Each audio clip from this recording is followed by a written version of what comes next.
Bonjour à tous et bienvenue sur la chaîne Motifs de broderie. Aujourd'hui nous allons découvrir ensemble la machine à broder Innovis V3 de Brother. Tout d'abord, si vous allez chercher vous-même votre colis, prévoyez un très grand coffre.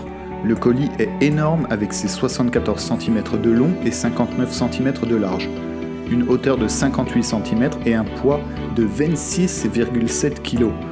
Donc en plus du grand coffre, prévoyez des gros muscles. On va maintenant déballer la brodeuse et découvrir le contenu du carton.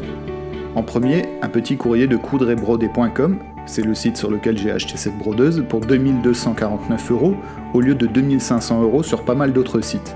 Elle est garantie 5 ans. Ensuite, 2 cartons dans un seul. On va tout de suite ouvrir le premier. Alors je ne sais pas ce qu'il y a dedans, mais c'est très bien protégé. En premier, on tombe sur le grand cadre de broderie, c'est-à-dire celui de 30 cm par 18. Et ensuite, le petit cadre de 10 cm par 10. On va voir maintenant ce qu'il y a sous le polystyrène. Alors, on y trouve une bobine de 1000 mètres de fil de canette en taille 90, et aussi un petit rouleau de renfort de broderie thermocollant. Voilà pour les petits accessoires. Le principal étant évidemment le bras de broderie. Il est énorme par rapport à mon ancienne brodeuse. Il faudra évidemment le monter sur la brodeuse elle-même. On va le déballer, enlever les petits scotch et cartons de protection. Qu'est-ce qu'on trouve sur ce bras de broderie ? Alors très rapidement, voici sa fiche de connexion qui s'enclenchera dans la brodeuse. Ici le système de fixation des différents cadres de broderie et son levier de verrouillage. À savoir que chaque taille de cadre a une empreinte différente, ce qui lui permet d'être reconnu par la machine. Ici, on a la petite poignée à actionner pour effacer le petit crochet de verrouillage et ainsi retirer le bras de broderie de la brodeuse. Carton numéro 2 maintenant. Le premier accessoire est une petite housse de protection pour la machine. On va découper les scotch et découvrir le reste. On trouve un câble USB pour relier la machine à un ordinateur et également le cordon d'alimentation. Une petite trousse d'accessoires que l'on va détailler dans quelques secondes. Il y a une petite pochette transparente avec 10 canettes et des clips de canettes pour éviter au fil de la canette de se dérouler. La documentation quant à elle est stockée dans une petite poche zippée très pratique. Avant de poursuivre le déballage du carton, on va détailler le contenu de la petite trousse d'accessoires. Pour commencer, le petit filet pour bobine de fil pour éviter qu'elle ne se déroule de trop. 2 petits lots d'aiguilles de rechange, dont un lot à pointe boule adapté notamment à la broderie de lettrage. Une petite paire de ciseaux de broderie.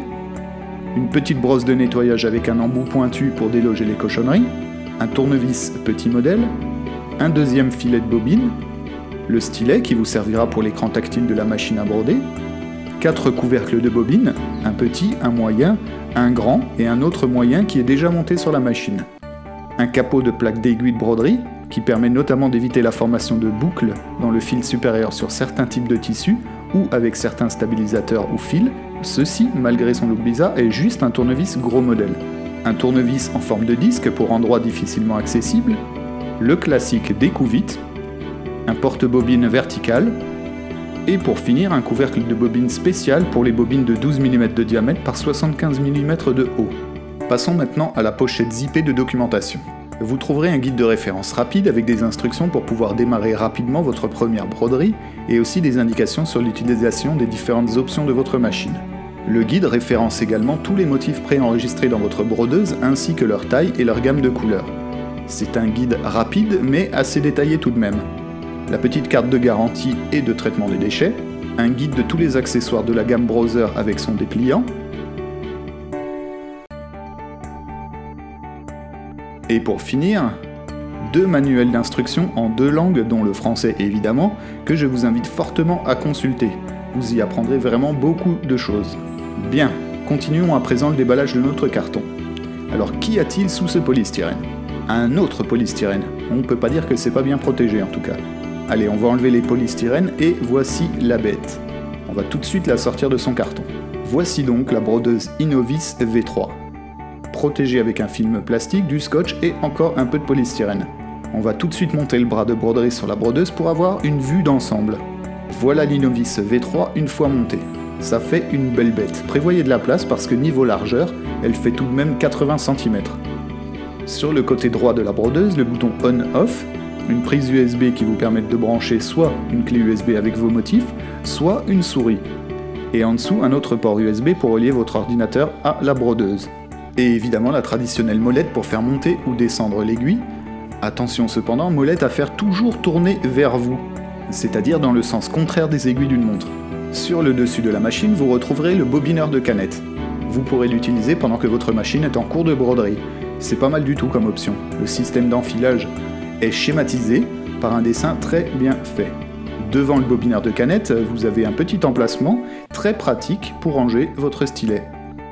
Vous avez également ici un schéma pour enfiler le fil de broderie, il n'y a qu'à suivre les petits numéros. On va tout de suite tester l'enfilage du fil supérieur, vous allez voir, rien de plus simple. Ici j'utilise un porte-bobine parce que j'utilise des grosses bobines qui ne passent pas dans le porte-bobine de la machine. Je suis donc les numéros avec mon fil, et pour enfiler le fil dans l'aiguille, j'appuie juste sur cette touche. Et là, magie, c'est entièrement automatique. Au niveau des autres boutons sur la face avant, vous trouverez donc ici la touche d'enfilage automatique que l'on vient de voir. Ici, la touche qui permet de relever ou d'abaisser le pied de biche. Celle-ci sert à couper le fil automatiquement. Et celle-ci à abaisser ou à relever l'aiguille. Cette dernière touche ici sert à lancer la broderie et sa couleur vous indiquera si la machine est prête à broder ou non. Rouge, c'est pas prêt, vert, c'est prêt. Au niveau du bras de broderie maintenant. Pour fixer le cadre de broderie sur son support, rien de plus simple. Glissez le cadre dans le support et verrouillez en abaissant le levier de sécurité. Pour retirer le cadre, faites juste l'inverse. Dernière chose avant de passer à la partie option de broderie, le capot de la brodeuse est non seulement aimanté, mais en plus il est très facilement amovible. Vous disposez également d'une très grande poignée de transport. Petit conseil tout de même pour le transport, n'oubliez pas de détacher le bras de broderie. On va quand même tester la housse de protection livrée avec, qu'on a vu au début de la vidéo. Rien de transcendant, elle est très basique et ne protège que la brodeuse, pas le bras de broderie. Elle possède une ouverture sur le haut qui permet de saisir la poignée de transport. Voyons maintenant un peu au niveau des options de la machine via son écran tactile. Dès l'allumage de la machine, elle commencera par réinitialiser la position du bras de broderie, puis vous proposera deux options. Broderie, la première servira à broder les motifs inclus dans la machine ou les vôtres. La deuxième option, modification de broderie, vous permettra de redimensionner, dupliquer, combiner, pivoter, etc. les motifs de la machine ou les vôtres. Ici, vous avez la possibilité d'afficher l'heure, et en cliquant dessus, vous aurez accès à ces réglages. La date se règle également à cet endroit. En cliquant sur On/Off, vous pouvez choisir d'afficher l'heure sur l'écran d'accueil ou pas. Cette touche ici sert à descendre le pied de biche pour changer l'aiguille et verrouille toutes les autres touches et boutons pendant le changement. Très bien pour votre sécurité. Cette touche ici est la touche de réglage de la machine et contient un grand nombre d'options. Vous pouvez par exemple sélectionner la position d'arrêt de l'aiguille ou régler la touche de votre machine de positionnement de l'aiguille. Vous pouvez modifier l'apparence du curseur de votre souris si vous en branchez une. Une option géniale est de pouvoir désactiver le capteur de fil de canette. Sur certaines machines, si le capteur est endommagé, ça rend la machine difficile à utiliser. Ici, il n'y a qu'à désactiver l'option. Dernière option de cette première page sur 7, la possibilité de régler le volume du haut-parleur de votre brodeuse. Sur la deuxième page, vous avez des réglages d'économie d'énergie, d'affichage de page d'accueil lors du démarrage de votre machine et le réglage de la langue. Sur la troisième page, vous pourrez régler la luminosité de votre machine et celle de votre écran. La valeur mise en surbrillance étant toujours celle par défaut. Cette icône que vous retrouvez sur chaque page sert à faire une capture d'écran qui sera stockée sur votre clé USB. Quatrième page maintenant, où vous trouvez un compteur pour l'entretien de votre machine et le nombre total de points déjà cousus. Ici, vous voyez que j'en suis déjà à plus de 3 millions de points. Vous trouverez également le numéro de votre machine et la version de son logiciel. Cinquième page, vous pouvez changer l'aperçu de votre cadre de broderie. Ici, l'affichage de la couleur du fil et du nom sur l'écran, et là, choisir parmi 6 marques différentes de fil. Encore une option pratique ici, puisque vous pourrez changer la vitesse de broderie, très utile si vous brodez du fil métallisé par exemple. Ici, on modifie la tension du fil supérieur, et là, la hauteur du pied de biche pendant la broderie. La sixième page est quant à elle consacrée à la personnalisation de votre affichage. La septième et dernière page contient les options d'unité d'affichage, soit en millimètres, soit en pouces. La distance du motif au point de faux filage et le réglage du pointeur laser si toutefois vous avez l'option. Voilà pour les réglages de la machine. Ici, cette icône en forme de point d'interrogation, c'est la touche d'aide de la machine. Vous y trouverez de l'aide précieuse sur les touches de la machine, les opérations de base, le dépannage en cas de problème et sur les opérations de maintenance. Vous n'avez qu'à cliquer sur une des options pour que ça vous ouvre une nouvelle fenêtre avec encore plein d'autres rubriques d'aide. C'est une touche très pratique si vous n'avez pas le manuel d'instruction à proximité. Je ne vais pas vous détailler chaque rubrique d'aide parce que c'est vraiment très bien fourni et la vidéo de présentation finirait par faire 1h30. On va maintenant aller voir ce qui se trouve dans la partie broderie. Une fois de plus, plein de nouvelles options s'affichent. La première ici contient plein de motifs de broderie préenregistrés. Après en avoir choisi un, vous aurez accès à ces informations comme la couleur des fils, l'ordre de broderie ou encore le temps que va passer la machine à broder chaque couleur. Vous pouvez également appuyer sur cette touche pour créer une image en miroir de votre motif.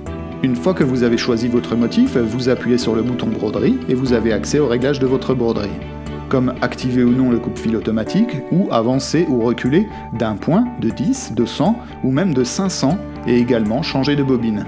Une fois vos réglages effectués, vous pourrez sauvegarder votre motif. Ensuite, ici, vous avez des motifs exclusifs browser. Même principe que les autres motifs et même réglage. Ici, vous trouverez des lettres avec des fleurs.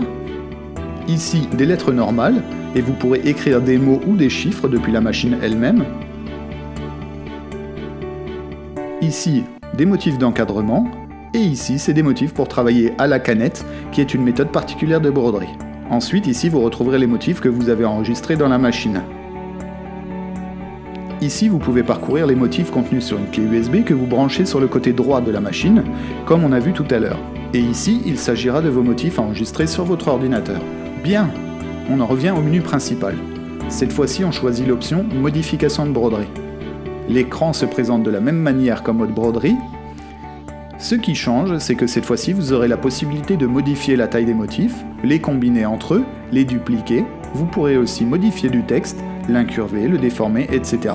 Vous pourrez créer beaucoup de choses depuis ce mode modification de broderie. Voyons maintenant les points positifs et les points négatifs. Les points positifs.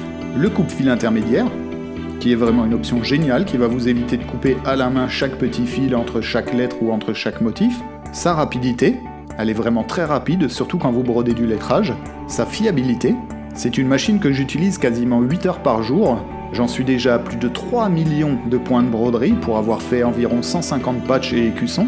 Et la machine fonctionne aussi bien qu'au premier jour. Alors qu'elle fonctionne dans des conditions extrêmes de température, puisque je vis dans un endroit où il fait 30 degrés tous les jours, et à un très fort taux d'humidité. Les points négatifs.